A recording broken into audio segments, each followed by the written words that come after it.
आज हम लोग पढ़ेंगे आवेश वाहकों की गतिशीलता, मोबिलिटी ऑफ चार्ज कैरियर्स क्या होते हैं, इसका पहले डिफिनेशन देख लीजिए आप। इसकी परिभाषा सबसे पहले नोट कर लेते हैं। किसी आवेश वाहक के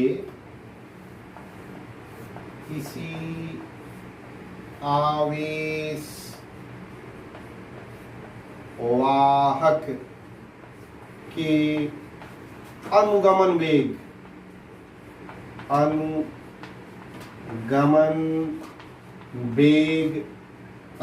वेग को किससे लिखते हैं, भीड़ी, तथा आरोपित वैद्युत क्षेत्र ई, कैपिटल ई के अनुपात को आवेश वाहक की गतिशीलता कहते हैं। आवेश वाहक की गतिशीलता कहते हैं। इसे म्यू को म्यू पढ़ते हैं, इसे म्यू से व्यक्त करते हैं।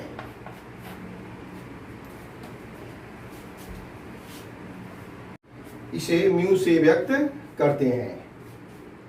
Mu is equal to VD upon E। अब जो VD होती है, आज याद करिए, आपको बताया गया है, थोड़ा सा याद कर लें, यहाँ पर नोट कर लें। VD इक्वल टू होता है A टाउ, ये बताया गया है आपको। अनुगमन वेग VD बराबर A टाउ। और याद करिए A बराबर होता है A, न्यूटन्स लॉ, A बराबर होता है F by M into tau. और F is equal to, electric field में F is equal to QE। एक जो चार्ज होता है उस पर कितना फोर्स लगता है, small e into capital E। तो लिख सकते हैं F के जगह पर small e into capital E into tau by M। ये रिलेशन आपको याद रहना चाहिए। तो इस VD के जगह पर क्या लिख सकते हैं, small e capital E tau by M। जब यहाँ लिखेंगे तो देखिए ये रिलेशन क्या हो गया, VD के जगह पर small e capital E tau by M, और पहले से है कैपिटल E से E कैंसिल, तो यहाँ पर म्यू इज इक्वल टू आ गया E टाउ बाई M, यानी VD इक्वल टू आ गया E टाउ बाई M। अब ये म्यू जो है किस पर डिपेंड करता है, देखिए E क्या है, किसका नेचर है, चार्ज कैरियर, आवेश वाहक का नेचर है।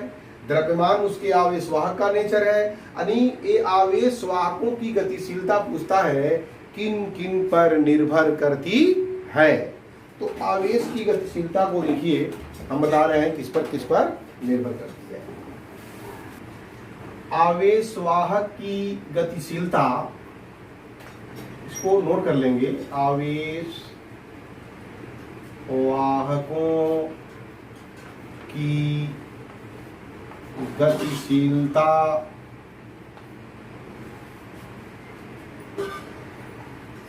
आवेश वाहकों के प्रकृति पर निर्भर करती है, प्रकृति पर निर्भर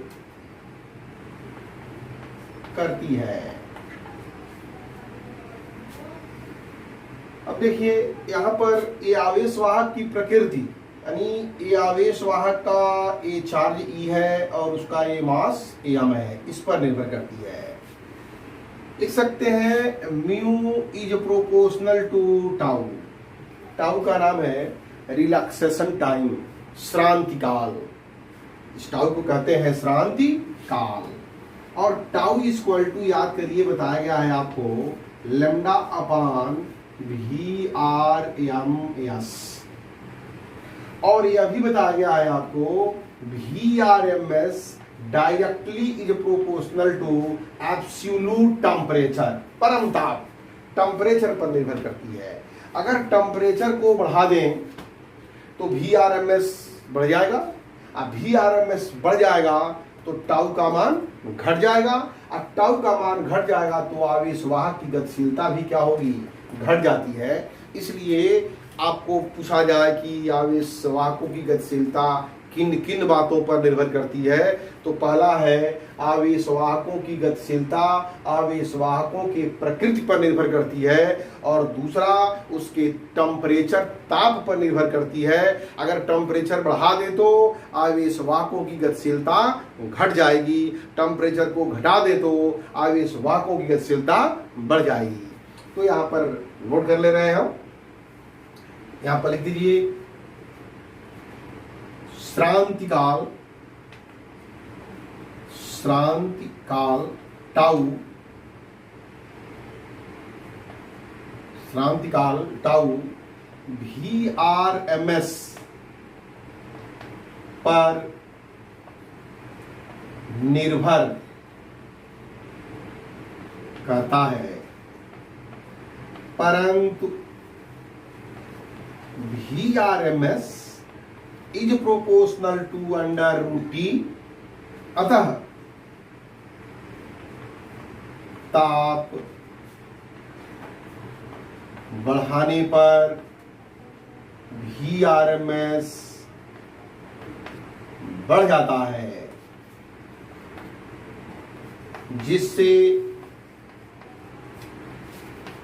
श्रांतिकाल VRMS बढ़ जाता है, जिससे श्रांतिकाल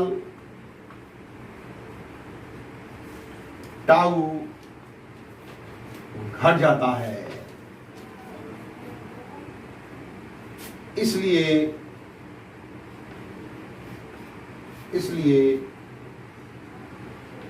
आवेश वाहकों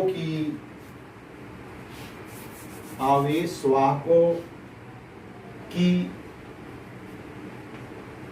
गतिशीलता घट जाती है,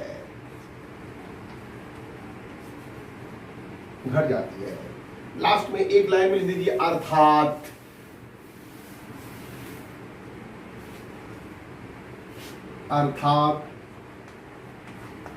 ताप बढ़ाने पर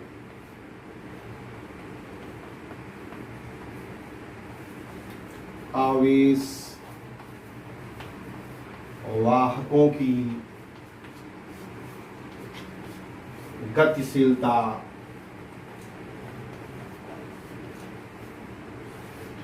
घटती है।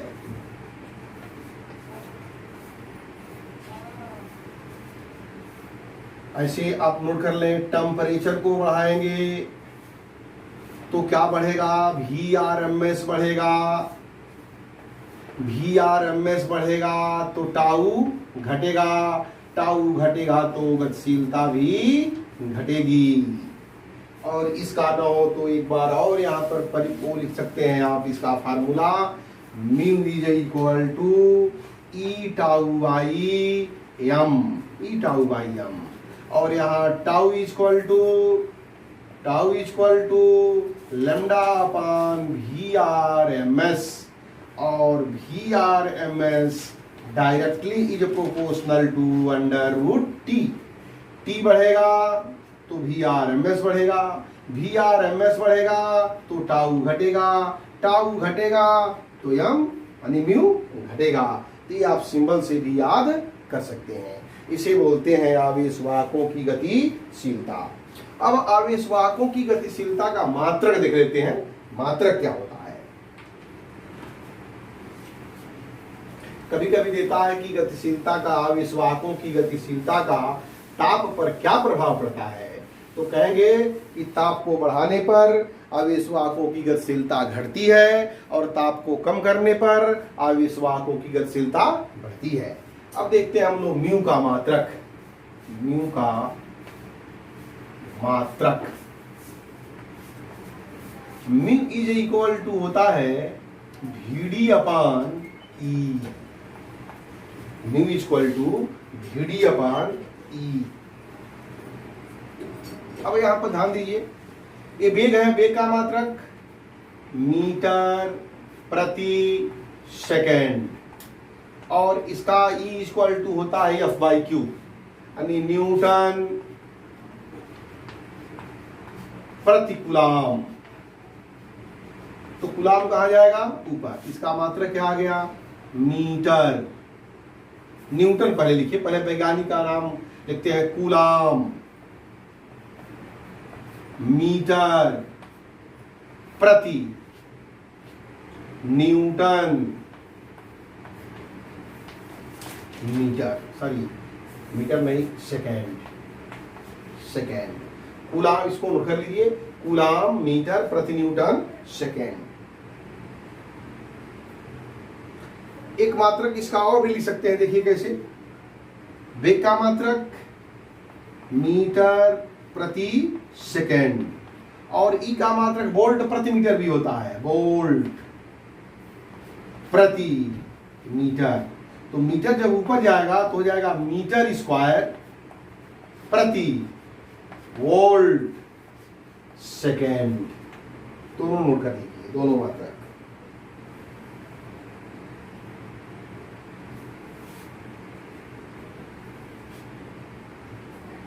और एक रिलेशन इस पर और आता है, गतिशीलता और धारा में संबंध और गतिशीलता और धारा घनत्व में संबंध। दोनों को नोट कर लेते हैं हम।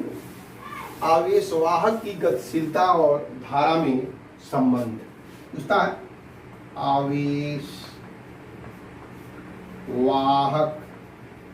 वाहकों की गतिशीलता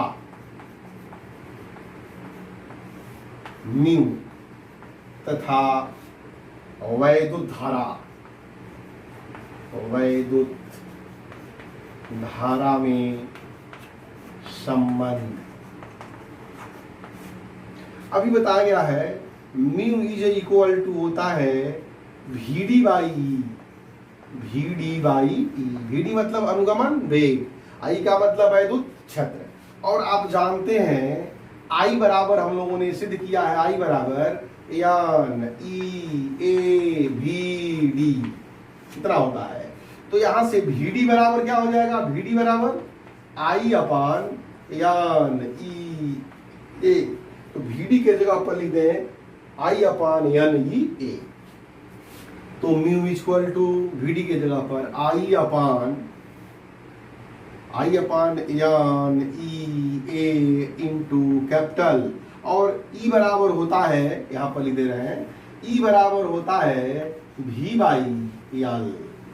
ये भी तो होता है E बराबर V बाई, E के जगह पर लिख दीजिए V बाई L। तो L कहां चला जाएगा ऊपर। तो mu equal to I into L upon N E A capital V। ये जो है आवेशवाहक की गतिशीलता और वैद्युत धारा I में संबंध है।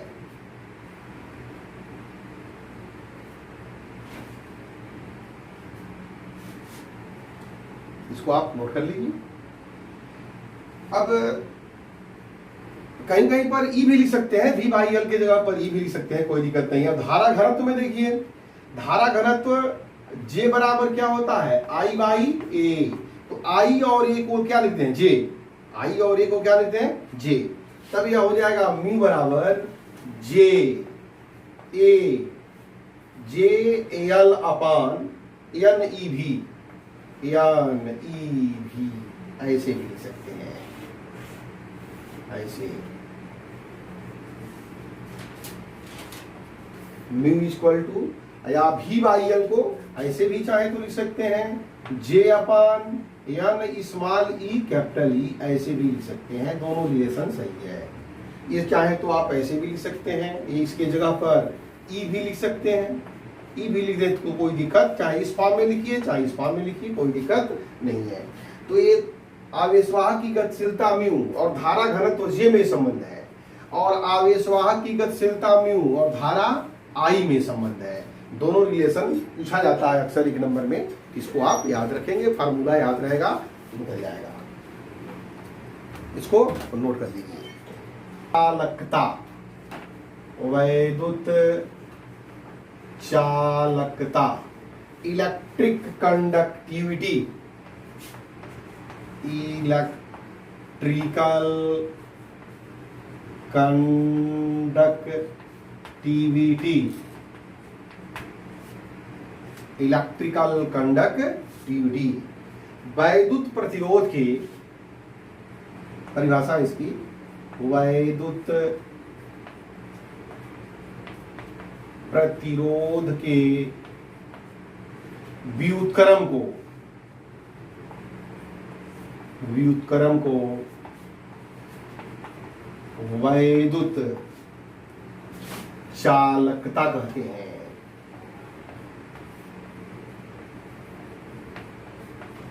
कहते हैं। इसे कैपिटल जी से व्यक्त करते हैं, यानी कैपिटल जी बराबर 1/r। ये फार्मूला याद रखना चाहिए। इसका मात्रक देखिए क्या होगा,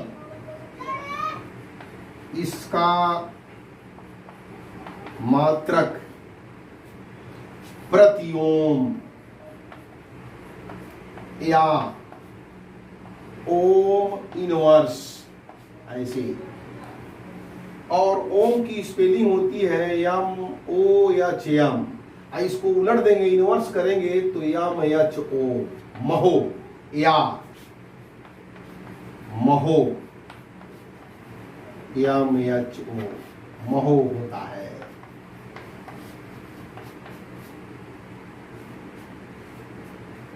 इसे साइमन भी कहते हैं, इसका मात्रक होता है इसे साइमन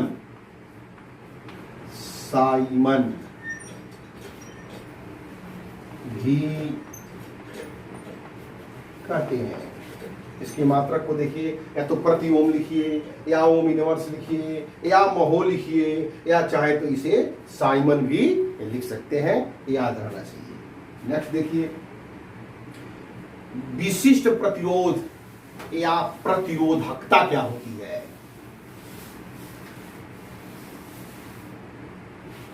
विशिष्ट प्रतिरोध, विशिष्ट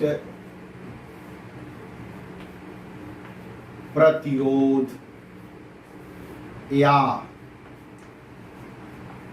प्रतिरोधकता,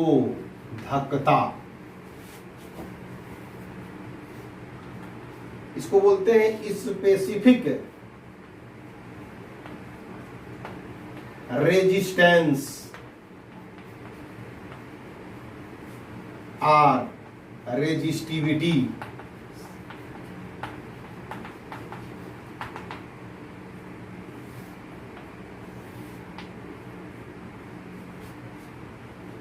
ऐसे परिभाषा में कर लीजिए। जब किसी चालक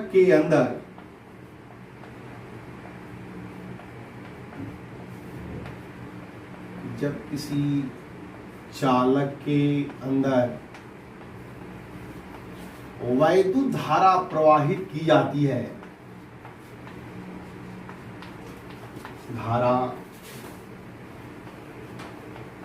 प्रवाहित की जाती है, जब किसी चालक के अंदर वैद्युत धारा प्रवाहित की जाती है तो चालक के अंदर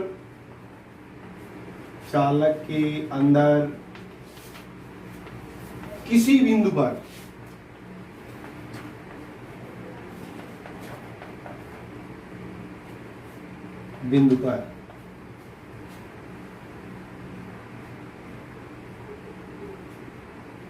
चालक के अंदर किसी बिंदु पर वैद्युत क्षेत्र की तीव्रता E, वैद्युत क्षेत्र की तीव्रता E तथा धारा घनत्व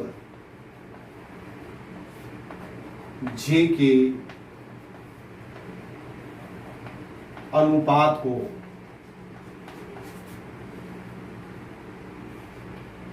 चालक के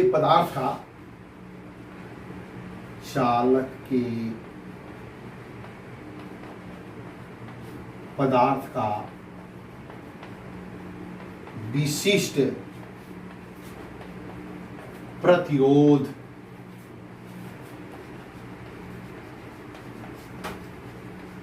कहते हैं। इसे रो से व्यक्त करते हैं। रो बराबर E अपान G। इसको याद है?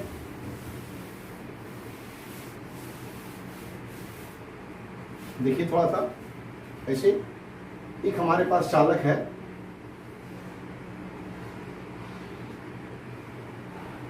और चालक के सिरे पर हमने विभवांतर लगा दिया। अभी इस चालक की लंबाई है यार, चालक के अनुप्रस्थ काट का क्षेत्रफल है ए प्लस होगा और ए माइनस, क्योंकि ये प्लस और ये माइनस। इसके अंदर क्या उत्पन्न होगा? वैद्युत क्षेत्र की तीव्रता E। तो ध्यान दीजिए, इसमें कितनी करंट फ्लो कर रही है? I। तो रो बराबर E बाई जे। अच्छा, E बराबर आप फार्मूला जानते हैं, E बराबर होता है V बाई L, और J बराबर जानते हैं आप I बाई A। तो रो इक्वल टू क्या हो जाएगा? फिर rho is equal to V by L I by A। तो यह हो जाएगा V बाई L और ये उलट जाएगा A बाई I। और इसी चीज को हम लिख सकते हैं ऐसे, rho equal to V by I into A by L। और ओम का नियम कहता है V बाई I बराबर R होता है ओम के नियम से। तो इसके जगह पर क्या लिख सकते हैं? R, वैद्युत प्रतिरोध रो बराबर R A बाई L। रो का क्या नाम है? ये विशिष्ट प्रतिरोध है। इसका नाम क्या है? प्रतिरोध है। इसको कहते हैं विशिष्ट प्रतिरोध, इसे कहते हैं वैद्युत प्रतिरोध। ये रेजिस्टेंस है और ये रेजिस्टिविटी या स्पेसिफिक रेजिस्टेंस है।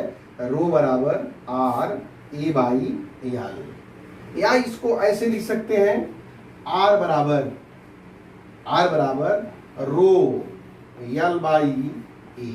इसे याद कर लीजिए ऐसे, R बराबर रो L बाई A और रो बराबर यार A बाई L।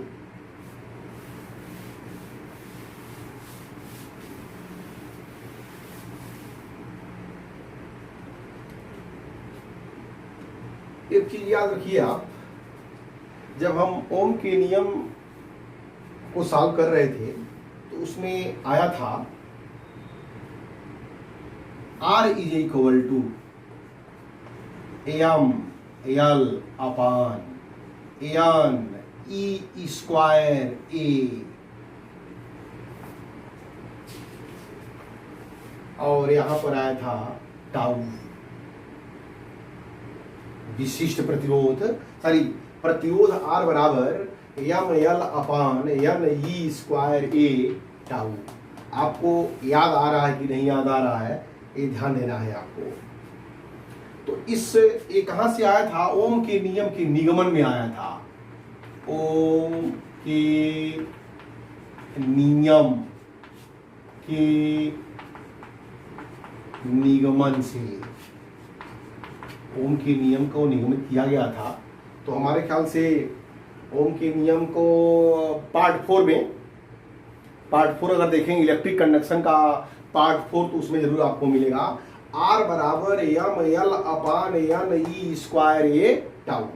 तो याद करिए यहां से R बराबर हो सकता है, R बराबर m upon n e square tau l by ए।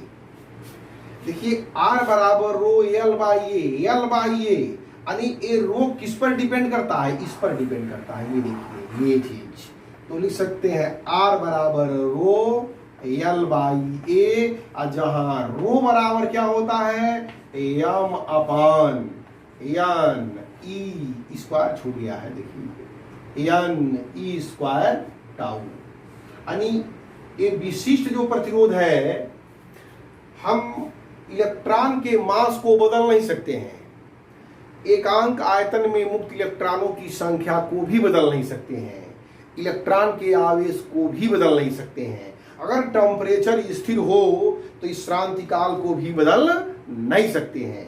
यानी ये क्या है देखिए, यह तार छोटा हो या लंबा हो, बड़ा हो या मोटा हो या पतला हो, जो भी हो, जिस हम जो है रो के मान में चेंजिंग नहीं कर सकते हैं।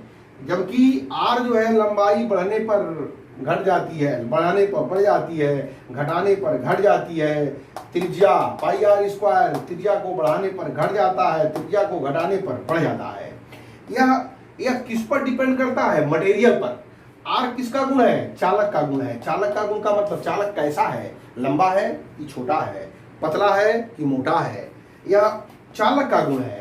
जबकि यह किसका गुण है, चालक का गुण नहीं, चालक के पदार्थ का गुण है, मटेरियल का गुण है। कब, जब टेम्परेचर क्या हो, स्थिर हो, टेम्परेचर को घटना और बढ़ना नहीं चाहिए। ये ओम्स लॉ कहता है कि यदि ताप स्थिर हो, भौतिक अवस्थाओं में परिवर्तन न हो, तभी ओम के नियम का फॉलो होता है। और टेम्परेचर अगर स्थिर है तो ये सब स्थिर रहेगा, इसलिए मटेरियल का गुण है। और ये किसका गुण है, ये चालक का गुण है।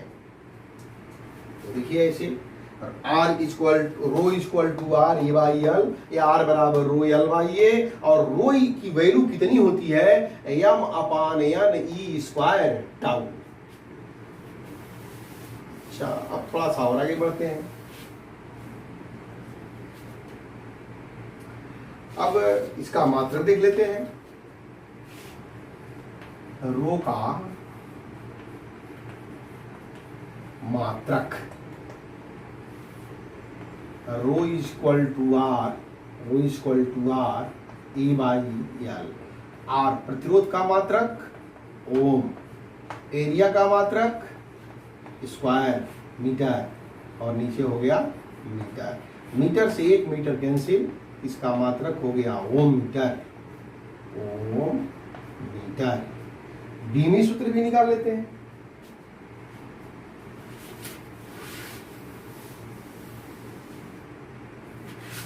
बीमी सूत्र देखिए, बीमी सूत्र फार्मूला ये रहेगा, rho equal to R A by L. आर बराबर होता है V by I A by L. V बराबर होता है डब्ल्यू बाई क्यू, याद फार्मूला याद रहना चाहिए, W by Q into I into A by L. Q बराबर होता है आई टी, तो देखिए डब्ल्यू बराबर क्यू के जगह पर आई इंटू टी, और पहले से क्या है आई, और यहाँ है ए और यहाँ है एल। सबका बीमा आप जानते हैं, नोट कर लीजिए। कार्य की बीमा एल स्क्वायर टी पर -2। एरिया की बीमा एल स्क्वायर, नीचे आइए, आई और आई स्क्वायर। धारा की बीमा ए स्क्वायर, समय की बीमा टी, लंबाई की बीमा एल। ऐसे बना दिया। एल से एक एल कैंसिल, तो ऊपर देखिए एम, एल स्क्वायर एल मिलकर के एल पर 3 घात, और टी ऊपर जाएगा तो टी पर -3, और ए ऊपर जाएगा तो ए पर -2। ये कहलाएगा विशिष्ट प्रतिरोध का बीमीय सूत्र। इसको आप नोट कर लीजिए।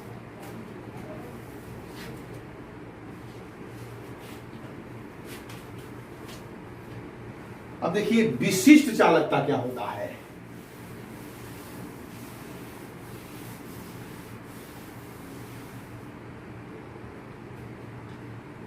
विशिष्ट चालकता, विशिष्ट चालकता, स्पेसिफिक कंडक्टेंस, स्पेसिफिक कंडक्टेंस, विशिष्ट चालकता। वहां पर था प्रतिरोध और वैद्युत चालकता, यहाँ पर विशिष्ट प्रतिरोध का उल्टा विशिष्ट चालकता। किसी पदार्थ के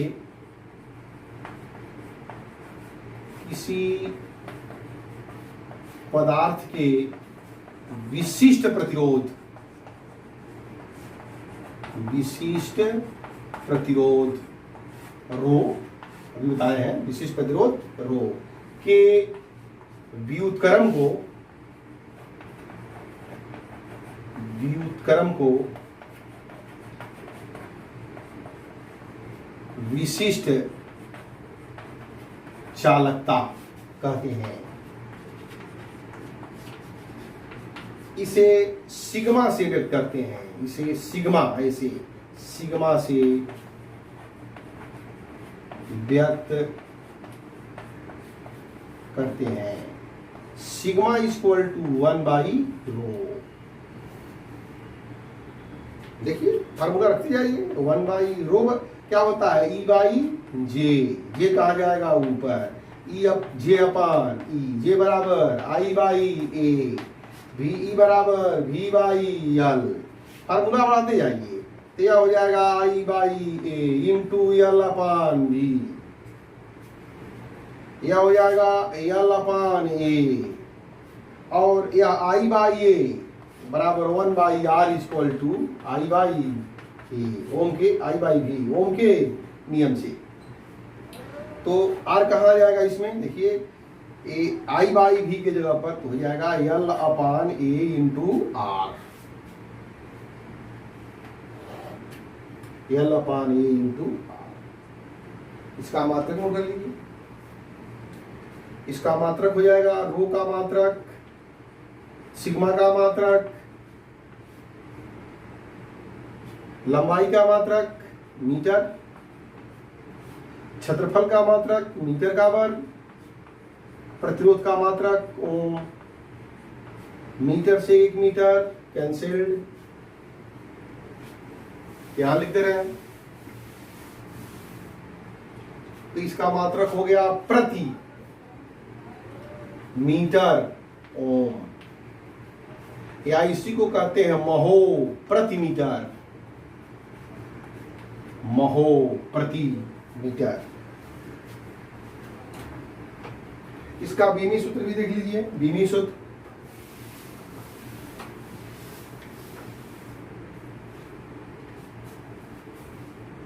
सिग्मा का बीमीय सूत्र। तो अभी बीमी सूत्र लिखा गया है, उस बीमी सूत्र को आप उलट दीजिए तो हो जाएगा कितना? m पर -1, l पर 3 घात था तो -3 और 3, और यहां हो जाएगा a²